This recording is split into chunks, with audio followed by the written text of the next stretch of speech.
Have you ever looked at someone successful and thought he's just lucky? Maybe it's someone who built a successful business, someone who became, let's say, a CEO, or even a YouTuber who suddenly has millions of subscribers. But if success isn't luck, what if the biggest difference between successful people and everyone else is simply this? The successful people stayed in the game longer. Today's ride is about two incredible stories that completely changed how I think about success. One man had nothing except a dream and ended up becoming Thomas Edison's business partner, and another man was literally 3 feet away from becoming a millionaire, but he quit. And somewhere between these two stories lies a lesson for every one of us. So let's ride and talk. I still remember the first ride. I rode a large adventure motorcycle, before I bought this one. The bike was quite heavy. Every U-turn felt a bit risky. Slow speed riding made me a bit nervous. Parking on uneven ground was stressful because I thought it'll fall over. There were moments when I wondered maybe this bike is too much for me. I mean, exactly the same thoughts when I started riding this bike initially. But here is something interesting. The motorcycle never changed, but I did. The more I rode, the more confident I became. Confidence isn't something that you buy, it's something that you build. And that's how success also works. Let me tell you about Edwin Barnes. He wasn't wealthy, he wasn't influential, he didn't even have enough money to buy a train ticket, but he had one unbelievable dream that people would laugh at if they heard. He didn't want to work for Thomas Edison, he wanted to work with Thomas Edison, which means he wanted to be a partner. Imagine saying today, I'm not looking for a job at Tesla, I'm going to become Elon Musk's business partner. Now people would laugh at it, literally rolling on the floor. Now that's what probably happened to Barnes. Yet he ignored all that laughter. He traveled, however he could, until he reached Edison's office. When Edison later spoke about that meeting in one of the press reports, I think he said something remarkable. He said Barnes actually looked ordinary, but his eyes told a different story. They showed absolute determination. Edison recognized something many people miss. When someone truly knows what they want, they carry themselves differently. Barnes wasn't pretending. He believed it. And sometimes that belief is more powerful than all the qualifications one could have. So during my years in banking, I have interviewed many people for different roles. One question always fascinated me. So whenever I ask people, where do you want to be in 5 years? And even I was in that situation, okay? Most answers would be vague. Even I've given vague answers like I want growth, or I want opportunities, I want more money.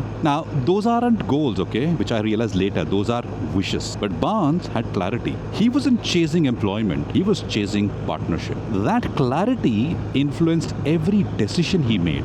Now, I think there's a lesson here for all of us. If you don't know exactly where you are going, every road feels acceptable, right? But if you know your destination, every small opportunity starts making sense. Barnes didn't become Edison's partner immediately. Instead, he received a very small, low-paying job. Most people would have been disappointed with that role, and they would probably say, this isn't what I wanted. Barnes thought very differently. He saw proximity as progress. Amazing, right? Months later, I don't know how many of you know, Edison had introduced a dictating machine, and his sales team wasn't interested in selling that machine. They believed nobody would buy it. And they did a terrible job in selling them, but Barnes volunteered. He believed in the product, and he took up the sales piece and he sold it successfully. That single decision changed his life. It eventually led to a business partnership with Edison. You see, opportunity did not arrive wearing a suit. It arrived disguised as work nobody else wanted. Now think about it. How often does that happen in our own careers? A difficult project, a struggling team, an unpopular assignment, most people would avoid them. Sometimes that's exactly where your breakthrough is hiding. Now let me tell you another story. A man invested everything in a gold mine. 4 weeks he dug. Eventually he did find some gold. He invested even more money. He actually even bought machinery. The future actually looked very bright and promising. Then suddenly, nothing. The gold disappeared. He kept drilling, but still nothing. No success. Eventually, he quit. He sold the mine. The new owner who took over the mine hired a mining engineer, a specialist in mining. After studying the land, the mining engineer suggested drilling just a little further, 3 feet. That's all. 3 feet later, they found one of the richest veins of gold. Now think about that. Not 3 kilometers, not 300 feet, only 3 feet. How many people quit just before things start working? Could be a business, a career, or even fitness, or even learning a language, or maybe as simple as building a YouTube channel like the way I'm trying to do. We will never know, right? Because they stopped and hence they never succeeded. So there is another lesson hidden in this story. The new owner didn't succeed simply because he worked harder. He sought an expert advice, the mining engineer. Now, that's important, okay? Persistence is valuable, no two ways, but persistence combined with the learning is actually unstoppable. Sometimes we don't need to work longer. We need probably better guidance. We may need better mentors, better strategies. That's often the difference between success and failure. As I write today, one thought keeps coming back to me. Every meaningful goal will test your patience. Every worthwhile journey will make you question yourself. Every dream will ask one simple question. How